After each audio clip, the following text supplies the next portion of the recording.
ইমাম হুসাইন রাদিয়াল্লাহু তাআলা এই জগতের মধ্যে সবচেয়ে বড় শিক্ষক ছিল প্রিয় নবী সাল্লাল্লাহু আলাইহি ওয়াসাল্লাম। তার কাছ থেকে যে সবকগুলো শিখতে নিয়েছেন তার মাঝে সবচেয়ে বড় সবক হলো হকের উপরে অটল থাকা। ঠিক কিনা? সত্যের উপরে অটল থাকা, হকের উপরে অটল থাকা। এই সবক শিখতে নেওয়ার কারণেই তো যখন অসত্যের পথ সামনে এসেছে উনি সেই পথ অবলম্বন করে না। গত সপ্তাহে আলোচনা এক পর্যায়ে নিয়ে থেকেছিলাম না ইমামে হুসাইন রাদিয়াল্লাহু তাআলা মস্তক মুবারক, মাথা মুবারক সিরিয়ার দামেস্কের দিকে যাচ্ছিল, মনে আছে? একটা গির্জার মধ্যে এই অবস্থান করছিল সারা রাত্রি। এটা যেহেতু ইতিহাসের কথা, বিভিন্ন বই পুস্তকে কিতাবাদিতে বিভিন্ন ভাবে লেখা আছে, যে যেভাবে বলে আসলে মূল কথা হলো গ্রহণযোগ্য কিছু কথা বলাই বলছি, অগ্রহণযোগ্য বাদবাকি সাংবাদিক অনেক কথাই কিন্তু বাজারের বই বিক্রি হয়, ওগুলো কিন্তু আমরা বলা ঠিক হবে না। গির্জার মধ্যে অবস্থান করেছে, এটা এক ধরনের কথা আছে, একটা রেওয়ায়েত আসছে, একটা কিতাবে আসছে, সেটা বলেছিলাম। গির্জা অবস্থান করার পরে পরের দিন সকালে যখন ইমাম হুসাইন রাদিয়াল্লাহু তাআলা মস্তক মুবারক আবার বর্ষার ফলার সাথে এরকম কাঁপুনি গেছে সামনের দিকে অগ্রসর হচ্ছে, দামেস্কের মধ্যে যখন পৌঁছে যায়, ইয়াজিদ এই দৃশ্যটা দেখে সে ভিতর সন্ত্রস্ত হয়ে যায়। তোমরা করেছোটা কি? ইয়াজিদের সরাসরি অর্ডার ছিল না যে ইমাম হুসাইনকে হত্যা করো, মাথাকে আমার কাছে নিয়ে আসো, এরকম কোনো অর্ডার ছিল না। ইয়াজিদ এটা দেখে ভয় পেয়ে যায়, সর্বনাশ কি করে ফেলেছে। যে হুসাইন রাসূলের আদরের পরিবার টুকরা ছিল, তাকে আজকে আমার সামনে মস্তক নিয়ে আসা হয়েছে। সে ভয় পেয়ে যায়। তারপরেও তার ক্ষমতার একটা লোক কাজ করেছে, তারপরেও তার এই ভয় কোনো কাজে আসে নাই। ইমাম হুসাইন রাদিয়াল্লাহু তাআলা ধরে মস্তক মুবারক যখন ইয়াজিদের দরবারে নিয়ে যাওয়া হয়, ইয়াজিদ বলে আমার দরবারে রেখো না, আমার দরবারে রেখো না, আমার কাছে নিয়ে এসো না। এই মস্তকটাকে তুমি এই দামেস্কের গলিতে গলিতে প্রদর্শন করা। নাউজুবিল্লাহ। এই জায়গা থেকে আমাদের দুটা সব আছে। এক নাম্বার হলো ইয়াজিদ যদিও অর্ডার করে নাই ইমাম হুসাইনের মস্তককে আলাদা করতে, তাকে মেরে ফেলতে, শহীদ করতে, কিন্তু তার কর্মীরা, তার সেনাবাহিনীর লোকেরা এই জঘন্য কাজটা যখন সমাধান করেছে, কিন্তু এই ইয়াজিদ কিন্তু তাদের বিচারও করে না। তার মানে সে সায় দিয়েছে। ইয়াজিদ যেহেতু বিচার করে নাই, তাহলে সে মৌন সমর্থন দিয়েছে। এখানে সবক হলো আমাদের মাঝে এমন কিছু পাপী নেতা তৈরি হয়ে যায়, বড় নেতাকে খুশি করতে জনগণের উপরে জুলুম করে আসে নাই, জুলুম করে কলার ধরে টেনে নিয়ে যায়, জুলুম করে কলার ধরে টেনে হিসে অপমানিত করে বাজারের মধ্যে থেকে ধরে নিয়ে নেতার কাছে চলে যায়। নেতা থেকে আফসোস করে বলে, সর্বনাশ করা করছিস নাকি? এ তো এলাকার মেম্বার কাউন্সিলর, সম্মানিত মানুষ, তোরা তাকে এরকম অসম্মান কেন করেছিস? এরকম হয় না অনেক সময়? নেতাকে খুশি করার জন্য পাতি নেতারা অনেক বেশি অ্যাক্সেস করে ফেলে, কিন্তু দুঃখের বিষয় হলো নেতা এই পাতি নেতারা বিচার করে না। আমাদের এই দেশে এরকম ঘটনা আছে, পুরস্কার পাওয়ার লোভে, প্রমোশন পাওয়ার উদ্দেশ্যে অনেক প্রশাসনের লোকেরা, আলেম ওলামা সহ বিভিন্ন দামি দামি মানুষের উপরে জুলুম করেছে, আর উপর থেকে তার প্রমোশন হয়েছে। এটা একটা অঘোষিত ব্যবস্থা হয়ে গেছিল। গতকালই আমার এক আলেম ভাই বললেন যে আমাকে যখন ধরা হয়েছিল আমাকে অনেক সময় দাঁড় করিয়ে রেখেছে, আর উনি এইভাবে বললেন যে একজন বিশেষ ক্যাডার, তাকে তো শিক্ষিত বলা যেতেই পারে, শিক্ষিত না সে, বা এই শিক্ষিত লোকেরা এমন ভাষায় গালি ব্যবহার করেছে যে ডোম চারা, মুসি যারা জুতা সেলাই করে, এরাও নয় জীবনে এই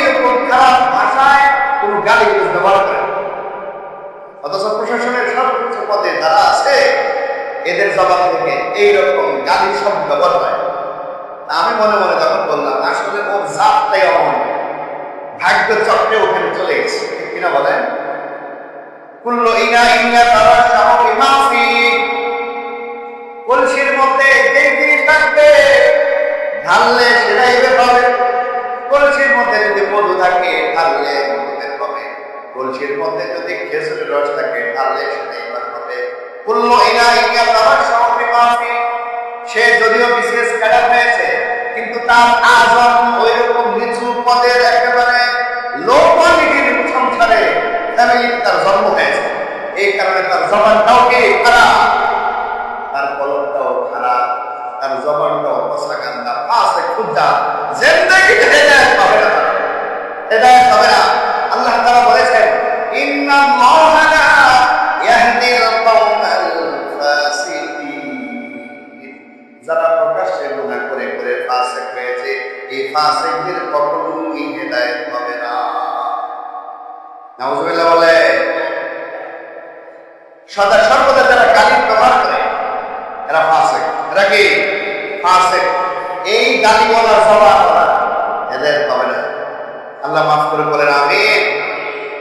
বলছিলাম হলো ইয়াজিদ, এই তার সেনাবাহিনী তারা ইমাম হোসেনকে শহীদ করেছে, তাদের বিচার করে নাই, তার কারণে তাকেও মৌন সমর্থন হিসাবে তাকেও এই দোষে দোষী করা যাবে, কম করা হয়। আমি এদেরকে খারাপ বলবো না, ফেরেশতাও বলবো না, ওর কিন্তু কর্মের ফল আল্লাহ তাআলা দুনিয়াতে ভোগ করাইছেন, এ আমাদের ঘরে ভোগ করা। তবে ভালো করে নাই, অত্যন্ত জুলুম করেছে। দুনিয়ার মধ্যে দুইটা অপরাধ আছে। কয়টা অপরাধ? আপনারা কি ঘুমাইতেছেন? আমার সাথে আছে। কয়টা অপরাধ? দুইটা অপরাধ। যদি কোনো মানুষ দুনিয়ার জমিনে করে, এই জমিনে থাকতে তার এই অপরাধের একটা নমুনার শাস্তি তাকে দেওয়া হবে, আখিরাতে তৈরি সব আছে। এক নাম্বার হলো অবাধ্য সন্তান, মা বাবার অবাধ্য সন্তান। কোন সন্তান যদি মা বাবার অবাধ্য হয়ে যায়, এই সন্তানের সন্তান অবাধ্য হয়ে যাবে। নাউজুবিল্লাহ বলেন। দুই নম্বরে কোন মানুষ যদি জালেম হয়, কোন মানুষ যদি অত্যাচারী হয়, এই জমিনে তার একটা কোন একটা শাস্তি পেয়ে সে দুনিয়া থেকে যেতে হবে। জালেমকে ছাড়তে হয় না, কিছু আগে অথবা পরে জালেমের কোন ছাড় না। ইয়াজিদ মাত্র 3 বছর ক্ষমতা পেয়েছিল। কয় বছর? আরে ক্ষমতা, যে ক্ষমতার লোভে সে ইমাম হোসেনকে মারল, ক্ষমতাটা পাওয়ার সাথে সাথে ইমাম হোসেনকে শহীদ করেছে। 1 বছর যেতে না যেতে মদিনা মুনাওয়ারার উপরে গণহত্যা চালিয়েছিল। 3 নাম্বার বছরে মক্কা মুকাররমার মধ্যে গণহত্যা চালিয়েছিল। 3 বছরে 3টা জুলুমের কাজ করেছিল সে। চতুর্থ বছর আর সুযোগ পায়নি। চতুর্থ বছরে তাকে টেনে হেসড়ে নামিয়ে হত্যা করা হয়েছে। জালেমের উপর কি আছে? জালেম আছে। জালেমকে আর এক জালেমকে ফায়সালা করা হয়। ওবায়দুল্লাহ ইবনে জিয়াদ, ওই যে যার নেতৃত্বে ইমাম হোসেনকে শহীদ করা হয়েছিল, মনে আছে? এই ওবায়দুল্লাহ ইবনে জিয়াদও এই ইয়াজিদের চেয়ারও ভয়ানক শাস্তি পেয়ে দুনিয়া থেকে চলে গেছে। শুধু তাই নয়, ওবায়দুল্লাহ ইবনে জিয়াদ তাকে যখন মুখতার নামক আরেকজন এসে তাকে হামলা করলো, এই ওবায়দুল্লাহ ইবনে জিয়াদের কল্যাণটাও কিন্তু ধাওয়াত থেকে আলাদা করেছিল। সাথে সাথে সীমাসহ আরো যে 5 জন মানুষ ছিল জালিম, তাদের সকলে কল্যাণগুলো ঘর থেকে আলাদা করে এই ওবায়দুল্লাহ ইবনে জিয়াদের যে সিংহাসন ছিল, যেই জায়গাতে ইমাম হোসেনের কল্যাণ রাখা হয়েছিল, ওই জায়গাতে ইবনে জিয়াদের কল্যাণটা রেখে চতুর্পাশে আরো 4টি মস্তক রাখা হয়েছিল। এই সকলের মস্তকগুলো জালেমের মস্তক। জালেম বলে মানুষ কি বলে? আলহামদুলিল্লাহ বলে, ঠিক কিনা? আর আদিল ভালো মানুষ বললে কি পরে সবাই আমরা ইন্না লিল্লাহি, জানেন না এই দোয়া? সবাই বলেন ইন্না লিল্লাহি ওয়া ইন্না ইলাইহি রাজিউন। আদিল ভালো মানুষ বললে এই দোয়া করাটা সুন্নাত। আর জালেম বলে সকলের দিল থেকে খুশিতে বলে আলহামদুলিল্লাহ। ইবনে জিয়াদের পাল্লাটা যেই জায়গায় রাখা হয়েছিল তিরমিজি শরীফের মধ্যে এসেছে, সহিহ সনদে বর্ণিত হয়েছে, ওই ইবনে জিয়াদের পাল্লার জায়গাতে হঠাৎ করে আসমান থেকে একটা সাপ চলে আসে। একটা সাপ চলে এসে এই ইবনে জিয়াদের নাক দিয়ে পাল্লার মধ্যে ঢুকে পড়ে। পাল্লার মধ্যে ঢুকে সে মাথার মধ্যে অনেক সময় বের করা ঘুরে ঘুরে ঘুরে আর একটা ছিদ্র দিয়ে বের হয়ে যায়। এইভাবে তিনবার এক নাকের ছিদ্র দিয়ে ঢুকে মাথার মধ্যে ঘুরে ঘুরে আর এক নাকের ছিদ্র দিয়ে বের হয়ে যায়। কয়বার? তিনবার হওয়ার পরে হঠাৎ দেখতে পায় এই সাপটা নিরুদ্দেশ হয়ে গিয়েছে। সাপ আর নাই। তার মানে এটা দুনিয়া থেকে ওর মগজের মধ্যে ইমাম হুসাইন রাদিয়াল্লাহু আনহুকে জুলুম করার যে চিন্তা চেতনা কাজ করেছে, দুনিয়ার জমিনেই আল্লাহ রাব্বুল আলামিন বিষাক্ত সাপ দিয়ে এই মগজের মধ্যে শাস্তি দিয়ে এরপরে আলহামদুলিল্লাহ বলে আলহামদুলিল্লাহ। জালেমের শাস্তি দুনিয়াতেই হয়, এই জন্য আমরা জুলুম করবো না। ইনশাআল্লাহ আমরা কেউ কি জানেন? আল্লাহর ভাষায় আমরা সবাই জানেন, আল্লাহর ভাষায় কিন্তু আমরা সবাই জানেন। বলে কেমনে? বলে আপনারা সবাই এই জিনিসটা জানেন। আমরা দোয়ার মধ্যে বলি রব্বানা যালামনা আনফুসানা, করেন না? করেন দেখি, রব্বানা যালামনা আনফুসানা ওয়া ইন লাম তাগফির লানা ওয়া তারহামনা লানাকুনান্না মিনাল খাসিরিন। এই দোয়া শিখেছে কে? আল্লাহ তাআলা এই আমরা যে জালেম এটা শিখিয়ে দিয়েছেন। এটার অর্থ কি? রব্বানা, ও প্রভু, যালামনা, আমরা জুলুম করেছি। যালামনা মানে কি? আমরা জুলুম করেছি। কোথায় জুলুম করেছি? কার উপরে জুলুম করেছি? এই জায়গার মধ্যে উল্লেখ করে দিয়েছেন আল্লাহ রাব্বুল আলামিন। রব্বানা যালামনা আনফুসানা, ও আমরা জুলুম করেছি আমাদের নফসের উপরে, আমাদের মনের উপরে, আমাদের মনের উপরে আমরা সদা সর্বদা জুলুম করেছি। আপনি যদি ক্ষমা না করেন এই জগতে আর কেউ ক্ষমা করার যোগ্য নাই। আমরা অত্যন্ত ক্ষতির মধ্যে পড়ে যাব। জুলুম করেছি আসলে। নফসের আলোচনা ইনশাআল্লাহ আরেকদিন করব। নফসের মধ্যে অনেকগুলো পার্ট আছে। আমরা গুনাহ করে করে জুলুম করেছি। আমরা হাত পা দিয়ে গুনাহ করি, জবান দিয়ে গুনাহ করি, চোখ দিয়ে গুনাহ করি, আর এই নফসের উপরে এটা প্রভাব পড়ে আর সে অনুযায়ী শাস্তিও নির্ধারণ করে। তাহলে আমাদের অঙ্গ প্রত্যঙ্গ দিয়ে জুলুম করি, কলবের উপরে, নফসের উপরে, মনের উপরে শাস্তি ও পায়। এজন্য আল্লাহ তাআলা বলেন, ও ইনসান ও মানব জাতি, তোমরা সকলেই জানেন তোমরা অঙ্গ প্রত্যঙ্গ দিয়ে গুনাহ করার দ্বারা জুলুম করেছে। আরেক জায়গায় অন্যভাবে বলেছেন যে এটা আজকে আমার বিষয় না। বিষয় হলো আমরা জুলুম করব না। বলেন ইনশাআল্লাহ। জালেমের উপরে যদি দুনিয়াতে আল্লাহ তাআলা ভোগ করায়, যেমন নাকি ইয়াসিন 3 বছরে 3টা জুলুমের কাজ করেছে। প্রথম বছর ইমাম হুসাইন রাদিয়াল্লাহু আনহুকে শহীদ করেছে। দ্বিতীয় বছর মদিনা মুনাওয়ারায় জুলুম করেছে। ওই যে কিছু সাহাবী ছিল মনে আছে, যারা ইয়াজিদের বর্ষতা স্বীকার করে নাই, ইয়াজিদের খেলাফতি স্বীকার করে নাই, বলে মদিনা মুনাওয়ারায় তাদেরকে ধরে ধরে সে হত্যা করেছে, শহীদ করেছে। 3 নম্বর বছরে আবার দেখো মক্কা মুকাররমার মধ্যে আর কিছু সাহাবী তারা এই ইয়াজিদের খেলাফত মানে নাই।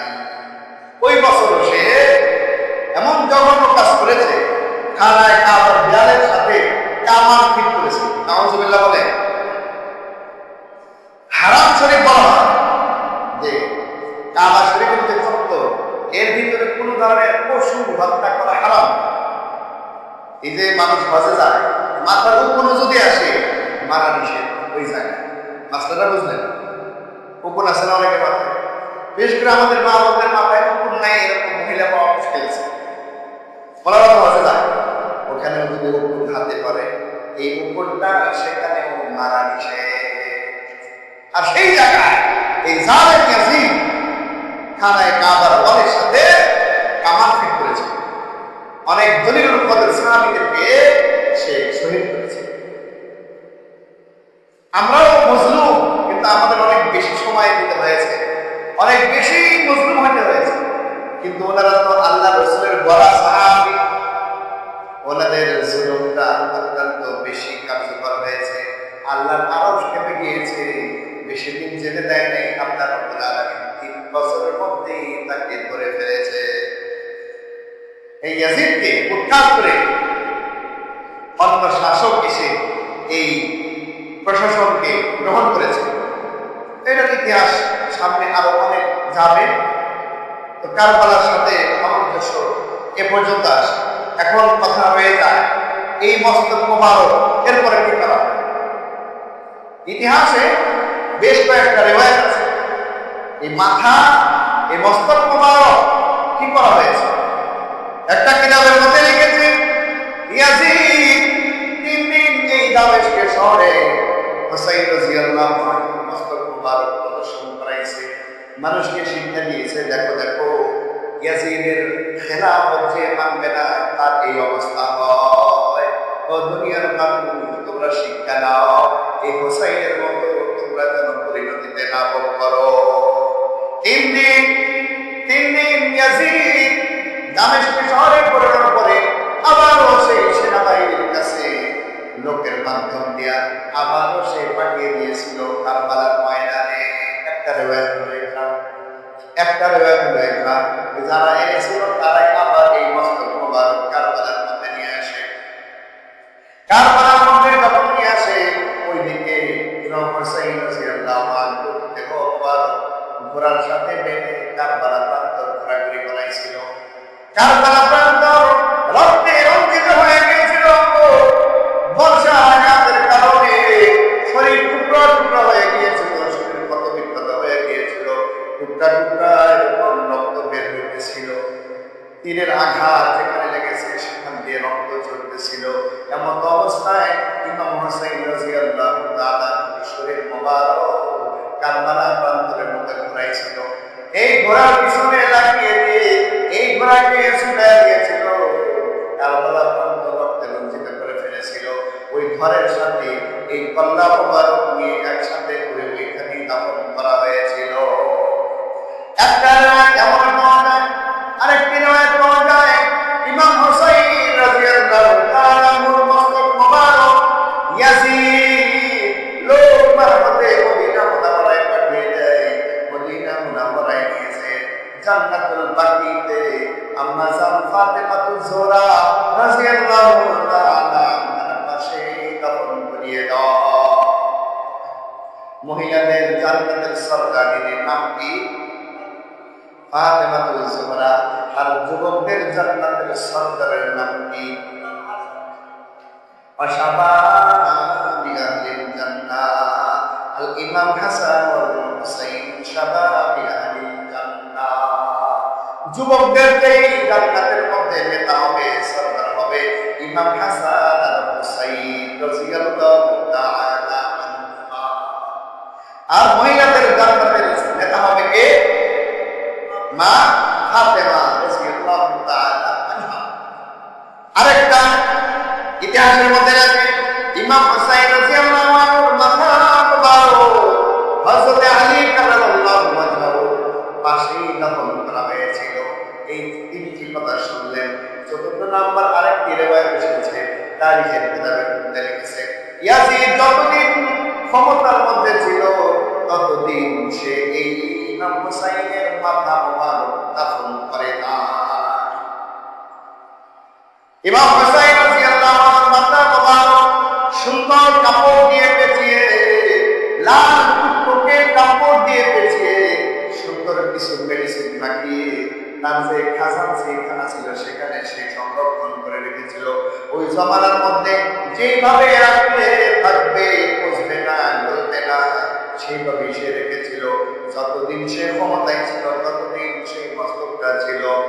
মারওয়ান যখন ইয়াজিদ থেকে ক্ষমতা নিয়ে নেয়, তারা বলে আমরা খাজানা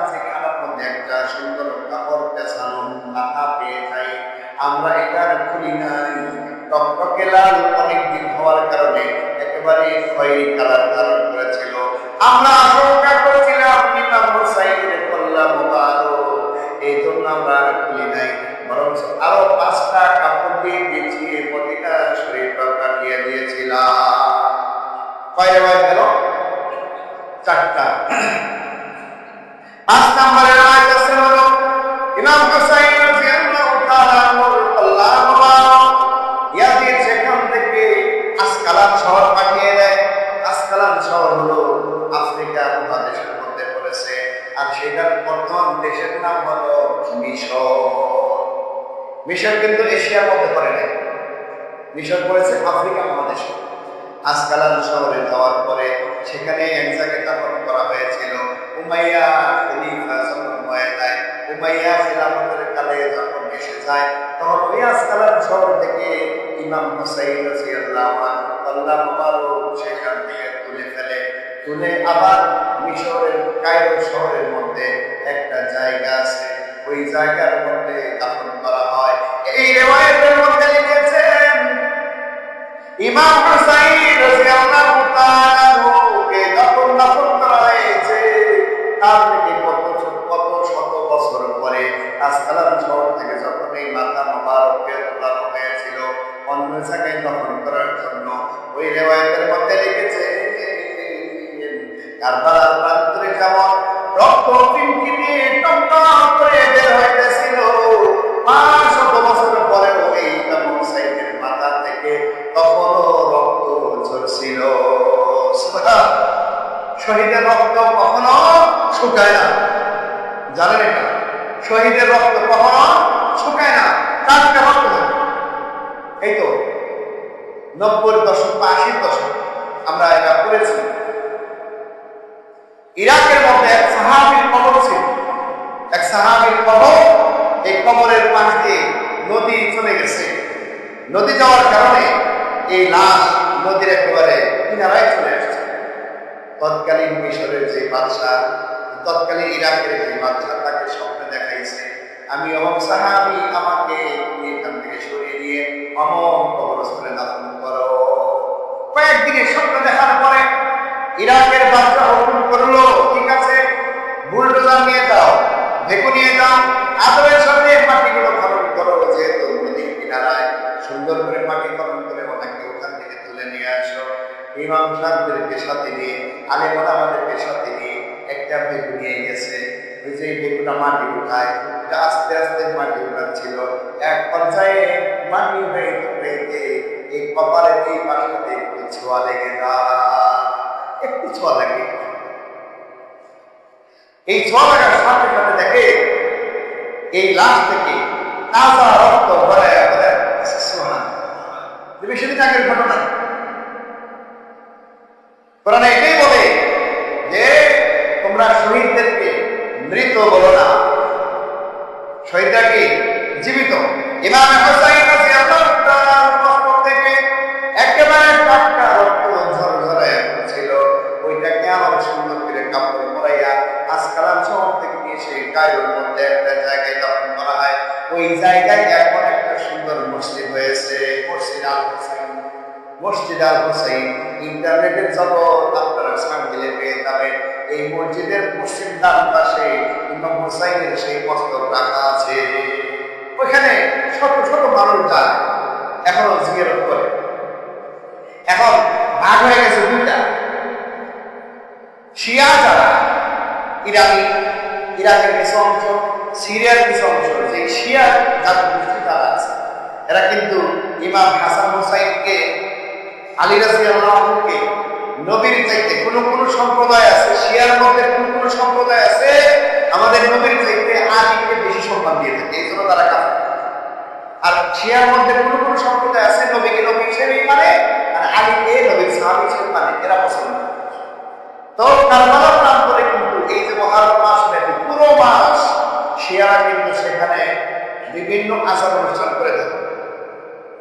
এবং ওই যে দেখেন না, পুরান ঢাকাতেও কিছু আছে, তাজিয়া মিছিলদের পরে নিজের শরীর থেকে রক্ত ধরায়, হাই হুসাইন, হাই হুসাইন। দেখছেন কখনো?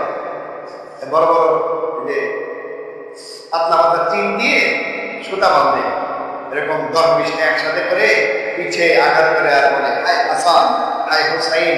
নিজের পিঠ থেকে রক্ত ঝরায়, ওই কারবালার প্রান্তরে রক্ত ঝরাইছে ওদের সাথে সাদৃশ্য করার জন্য। এটা ইসলামের শরীয়তে কাজ হয়েছে, এটা শিয়ারা করে থাকে। নিজের শরীরে রক্তের মালিক নিজে, আপনাদের শরীরে যে রক্ত আছে এটা মালিক আপনারা। যারা যারা বলতেছেন আপনারা আমার শরীরের রক্ত তো আমি মালিক, না, আপনি রক্তের মালিক না, আপনি চোখের মালিক না, আপনি কলমের মালিক না, আপনি কিডনির মালিক নন। এগুলোর মালিককে ইসরায়েল বছরে বাজুনি নানা বখশত খোদায়ে বখশিন্দা ই আমার চন্দ্র রোজে নাজদে পাস দর হাকিকত মালিকে হর শাই খোদাস। এই জন্য রক্ত বিক্রি করা জায়েজ নাই, এই জন্যই তো কিডনি বিক্রি করা জায়েজ নাই, এই জন্যই তো চক্ষু বিক্রি করা জায়েজ নাই। অর্থাৎ সহজ কথায় মানব এই দেহের কোনো একটা অংশ বিক্রি করা জায়েজ নাই। বুঝলেন এই মাসলা? সবাই বুঝছেন তো? এইবার একটা সবক নেই। আপনাদের ঘরে অনেক মাস্তুরাত আছে না? মাস্তুরাত মানে বুঝে? মাস্তুরাত মানে মহিলা। সবার ঘরে মা বোন আছে। মা বোনেরা যখন শ্যাম্পু মাখাইয়া চুলগুলো ধরতে করে, ঘরের মধ্যে গিয়ে যখন সেলুনি করে, চুল ওঠে কি ওঠে না? এই চুলগুলো কিন্তু এক জায়গায় পলিথিনের মধ্যে জমা করে, করতে করতে যখন এতগুলো হয়ে যায়, ভাঙকারী লোকেরা বলে এই ৮,০০০ টাকা কেজি চুল কিনবো, কে কে বিক্রি করবে নিয়ে আসেন গো। আছে না নাই? অনেক মহিলা কিন্তু নিজের চুল বিক্রি করে, আছে না? জায়েজ নেই, অনেক দাম, ৮,০০০ টাকা কেজিতে কিনে, কিন্তু এটা হারাম। অনেকগুলো কারণে হারাম। এক নম্বরে হলো এই চুলগুলো যখন পুরুষ দেখবে সেটা গুণা হবে। মহিলা পর পুরুষ চুল দেখা জায়েজ নাই। আর এই চুলগুলো বিক্রি করে দিচ্ছে, কত জায়গায় যাচ্ছে, কত মানুষ নিজে করতেছে, আল্লাহ ভালো। আজকে গিয়ে ঘরে এই মাসটা শুনে দেন যে চুল বিক্রি করা জায়েজ নাই, মানবদের কোনো অঙ্গ বিক্রি করা জায়েজ নাই। আমি যদি বলি আমার ঘরে কেজিখানে চলছে, আমার ব্যক্তিগত কথা বলছে, কিন্তু একটা মাটির নিচে দাফন করে দেওয়া হচ্ছে। ভাই টাকা আজকে আছে কালকে নাই, আপনি হারাম ইনকাম করে একটা হারাম আমাদের মধ্যে নিজেকে নিয়োজিত করলে জাহান্নামে যাওয়ার জন্য যথেষ্ট। এই জন্য সাবধান, আজকে থেকে আমাদের ঘরের মা বোনদেরকে এই সবকটা দিবেন। চুল বিক্রি করা যাবে না, বরং সুন্দর একটা জায়গায় মাটি কুড়িয়ার মধ্যে দাফন করে দেবে। ৩-৪ বছর গেলে পৌঁছে যাবে। তাহলে ইমাম হুসাইন রাদিয়াল্লাহু তাআলা আনহু যে সাদৃশ্যতা দেওয়ার জন্য তাজিয়া করে, শরীরে রক্ত ঝরায়, এটা জায়েজ নাই, আমরা এটা সমর্থন করতে পারি না। তাহলে শিয়ারা তারা কারবালার মধ্যে আচার অনুষ্ঠান করে, আর সারা বিশ্বের মানুষ কারবালাও যায়, মিশরেও যায়। মিশরে আল হুসাইন নামক সেই মসজিদে নামাজ পড়ে, আর ওখানে গিয়ে একটু জিয়ারত করে। তো ইতিহাস কবর ঘুরে তো দেখার সুযোগ নেই, দুইটা জায়গায় নাকি মস্তক রাখা আছে, কারণ আল্লাহ ভালো জানে কোথায় আসলে রাখা আছে। ইতিহাস এখানেও বলে ওখানেও বলে, যার যেখানে কিছু থাকুক, কিন্তু আমরা এখান থেকে সবচেয়ে বড় সবক যেটা নিতে চাই সেটা হলো কারবালা যে কারণে সংগঠিত হয়েছে, হক আর বাতিলের চিরন্তন দ্বন্দ্ব তখন হয়েছিল, এখন হচ্ছে এমন পর্যন্ত থাকবে। আমরা সকলে কোন পক্ষে থাকবো? হকের পক্ষে থাকবো। বাতিলের পক্ষে কখনোই কথা বলা যাবে না, সঙ্গ দেওয়া তো দূরের কথা, বাতিলের পক্ষ অবলম্বন করা যাবে না।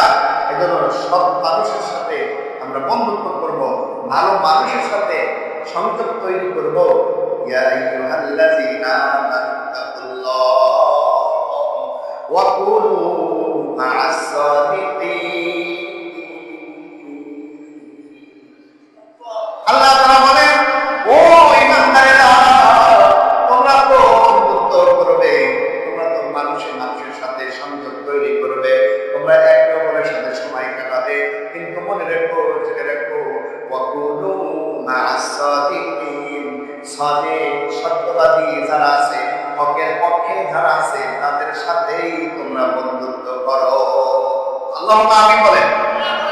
ওয়া কুনু মা'আস সাদিকিন, তোমরা সিদ্দিক সত্যবাদী, হক বলনেওয়ালা, হকের উপরে চলনেওয়ালা যারা আছে, তাদের সাথে সময় দাও, তাদের তাদের সাথে বন্ধুত্ব স্থাপন করো।